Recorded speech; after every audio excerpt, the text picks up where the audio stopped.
दोस्तों, in shirt मौसम वगैरह में कुछ आमदनी DGISPR की तरफ से प्रेस कॉन्फ्रेंस होगी और वो धमाके जिनका इंतजार था वो धमाके भी हो गए। और आज की प्रेस कॉन्फ्रेंस के अंदर DGISPR का एक एतराफ तमाम की तमाम प्रेस कॉन्फ्रेंस पर ना सिर्फ भारी है बल्कि 5 ऐसे सवालात भी किए गए जिन्होंने इदारे के मौक़िफ़ को बिल्कुल क्लैरिटी के साथ सामने ला के रख दिया और उस सारी के सारे प्रोसेस का भी जवाब दे दिया जो आज सुप्रीम कोर्ट ऑफ पाकिस्तान के अंदर जेर बहस थे, जहां पर chief justice of Pakistan mister justice Umar Bandial साहब की तरफ से ये इस्तदा की गई थी, ये दरख्वास्त की गई थी कि जनाब जब तक फौजी अदालतों के मामला जो है वो सुप्रीम कोर्ट ऑफ पाकिस्तान के सामने जेर इल्तवा हैं उस वक्त तक फौजी अदालतों के अंदर किसी तरह की कोई कार्रवाई ना की जाए। और ये बात वाज़े अंदाज में बता दी गई कि योर जो है ना योर एप्लीकेशन इज़ रिजेक्टेड, आपकी दरख्वास्त को मुस्तरद किया जाता है क्योंकि जो है DGISPR major general Ahmed Sharif साहब उन्होंने वाशगाफ अल्फाज के अंदर इस बात का ऐलान कर दिया है कि 102 शरपसंदों के खिलाफ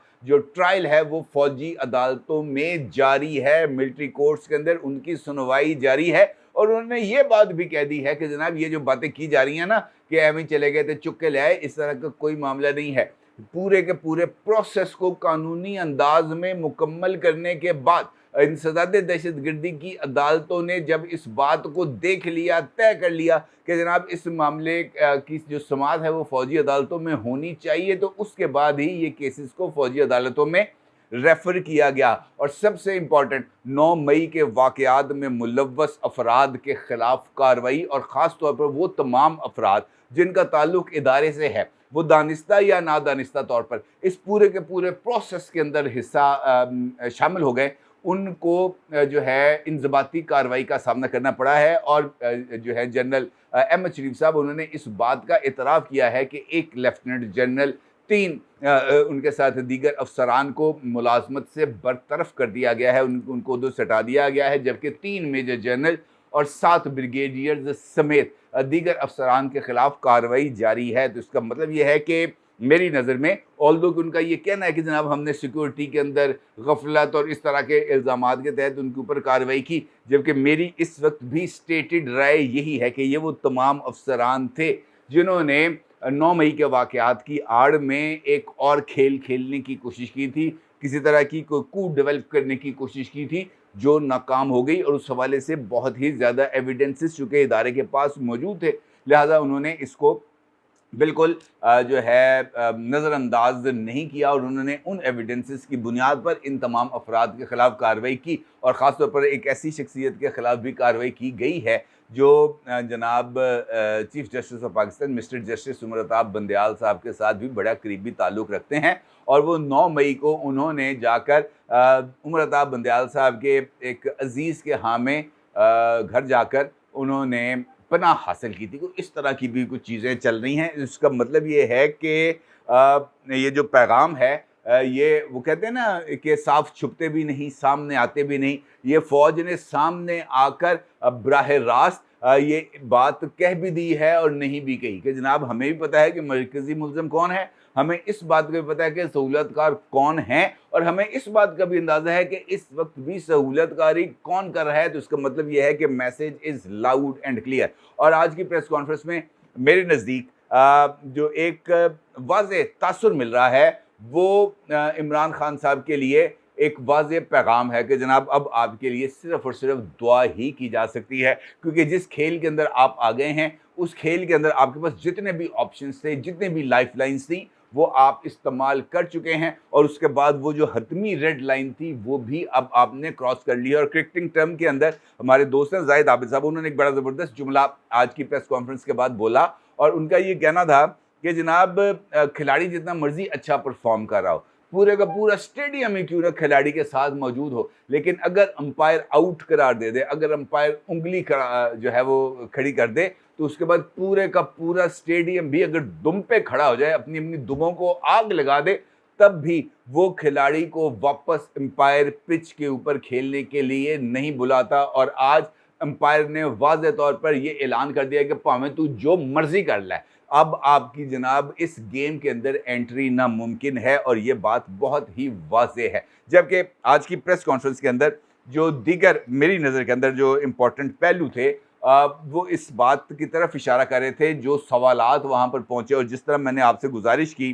कि 5 सवालात ऐसे थे मेरी नज़र में जो इस पूरी प्रेस कॉन्फ्रेंस के अगराज़ व मकासद को बयान करते थे। और आपको शायद याद होगा कि आज से 5 दिन पहले एक वीलॉग के अंदर मैंने आपको बताया था कि जनाब एक बड़ी प्रेस कॉन्फ्रेंस होने जा रही है, एक धमाकेदार प्रेस कॉन्फ्रेंस होने जा रही है, जहाँ पर कुछ ज़बरदस्त किस्म के ऐलानात किए जाएंगे। और आज की ये प्रेस कॉन्फ्रेंस चूँकि फ़ौजी अदालतों ने आज एक नया रंग ले लिया था, लिहाजा उसके ऊपर ये वाली प्रेस कॉन्फ्रेंस करना बहुत ज़्यादा ज़रूरी थी। पहला सवाल ये है कि जनाब ट्रायल कैसे होगा और सज़ाएँ कैसे होंगी, ये फ़ौजी अदालतों के हवाले से। तो इसके ऊपर डीजी ISPR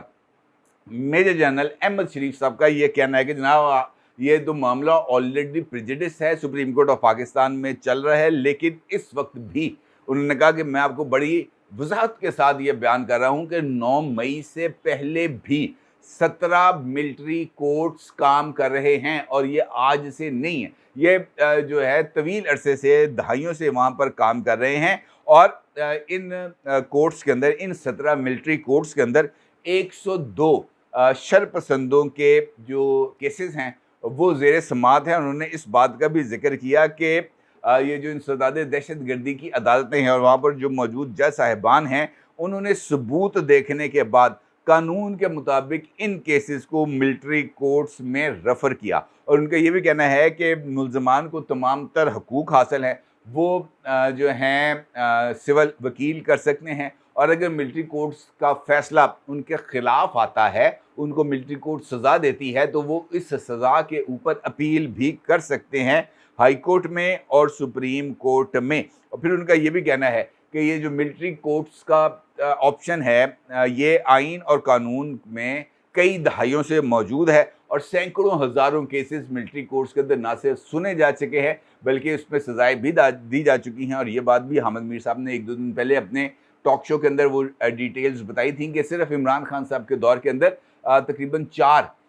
ऐसे लोग थे जिनको मिलिट्री कोर्ट्स में सज़ाएँ दी गई, और उनमें से एक मुल्ज़म ऐसा भी था कि उसको अपील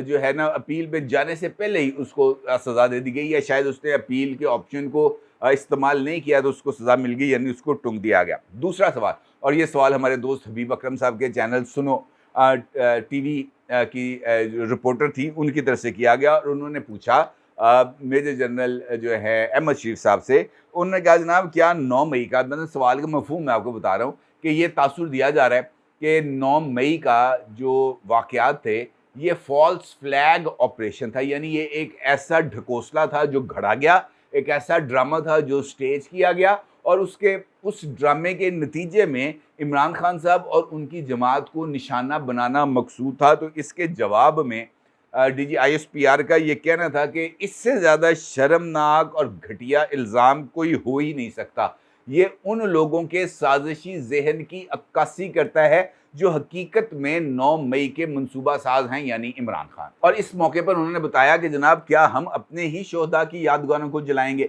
क्या हम अपने ही शोहदा की तस्लील करेंगे, क्या हम पाकिस्तान के दिफा की अलामत इमारतों को नुकसान पहुँचाएंगे, उनके मोनूमेंट्स को गिराएंगे, क्या हम किला बाला हिसार पर अटैक करेंगे। और फिर उन्होंने सवाल पूछा कि एक पॉलिटिकल लीडर की गिरफ्तारी के सिर्फ 2 घंटे के अंदर 200 से ज़ायद, मुल्क भर में 200 से ज़ायद फौजी तनसीबात पर अटैक किया गया, जिनमें शोहदा की यादगारें भी शामिल थी। उन्होंने कहा जनाब ये कौन सा तरीक़ाकार है कि एहतजाज आप कर रहे हैं एक गिरफ्तारी पर जो कि सिविल गवर्नमेंट के अंडर हुई, और उसके नतीजे में जो हमला है उस पॉलिटिकल जमात की तरफ से वो किया गया फौजी तनसीबात पर। तो इसका मतलब ये है कि एक सोचे समझे मंसूबे के तहत ऑलरेडी चीज़ों को प्लान किया गया था कि तुमने किधर जाना है, किधर जाना है, किधर जाना है, किन लोगों ने लोगों को इकट्ठा करना था, किन लोगों ने लोगों को मुनज़्ज़म करना था, लेके आना था और अटैक कराना था। ये तमाम चीज़ें प्लान्ड थी। और उन्होंने कहा कि ये सवाल किया जाता है कई मरतबा कि जनाब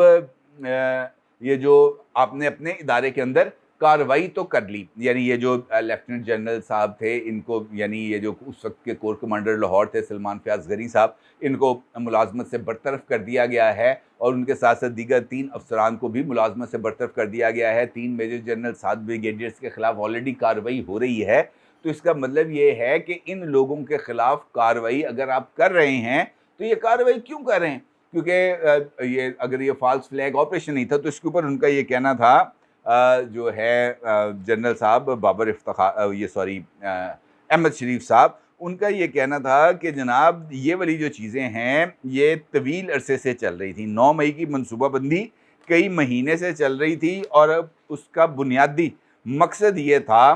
कि फ़ौजी तनसीबात पर हमला कराया जाए और फ़ौज से रद्दअमल लिया जाए, क्योंकि फ़ौज के हवाले से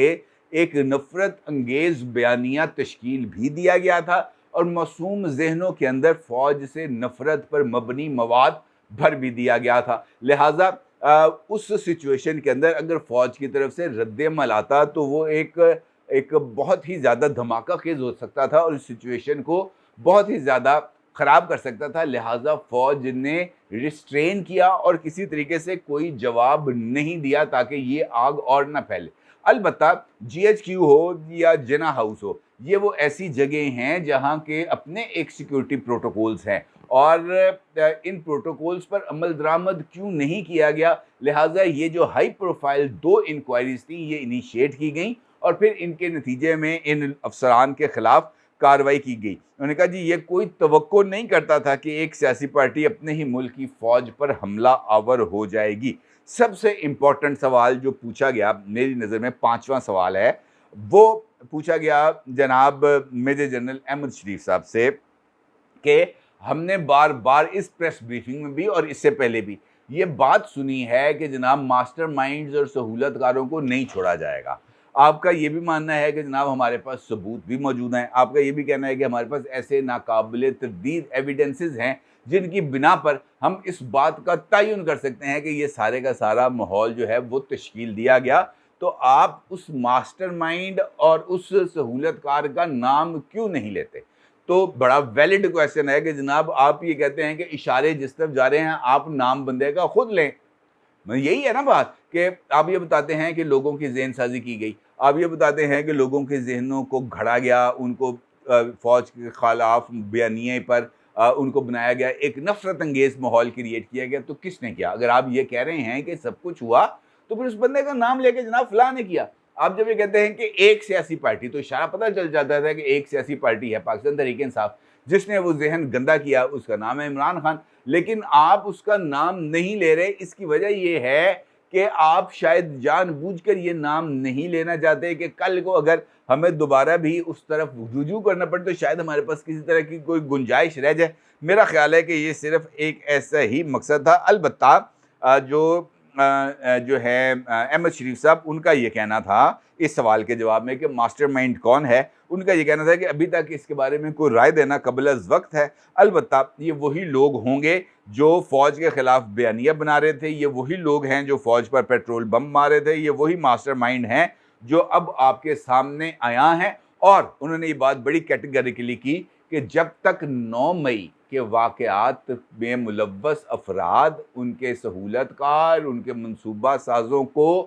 कैफ़रे किरदार तक नहीं पहुँचाया जाएगा, 9 मई ज़िंदा रहेगा और 9 मई के इर्द गिर्द ही ये सारी सियासत घूमती रहेगी। और इनफैक्ट ये बात करना एक वाज़ेह पैगाम देना था इमरान खान साहब को भी और उमर-अताब बंदयाल साहब को भी कि जनाब ये वाली जो कहानी है ये इतनी जल्दी मुकने वाली नहीं है। अब अगर सहूलतकारी करनी है तो उस सहूलतकारी का जो अंजाम है उसको भी ज़हन में रखना पड़ेगा। यानी पैगाम है इमरान खान साहब के लिए भी और उमर-अताब बंदयाल साहब के लिए भी। और पैगाम ये है कि इधर आपने किसी तरह की कोई हैंकी-पैंकी नहीं करनी, इधर कोई कानूनी मुँहशगाफ़ी तलाश करने की कोशिश नहीं करनी, इधर गुड टू सी यू कहने की कोशिश नहीं करनी, क्योंकि अगर अब गुड टू सी यू वाला ऑप्शन आया तो फिर आपके लिए बैड टू सी यू होगा। इसके अलावा और कोई ऑप्शन बाकी नहीं बचेगा। मेरा ख्याल है कि आज की प्रेस कॉन्फ्रेंस इस हवाले से बहुत ही ज़्यादा ठोस भी थी और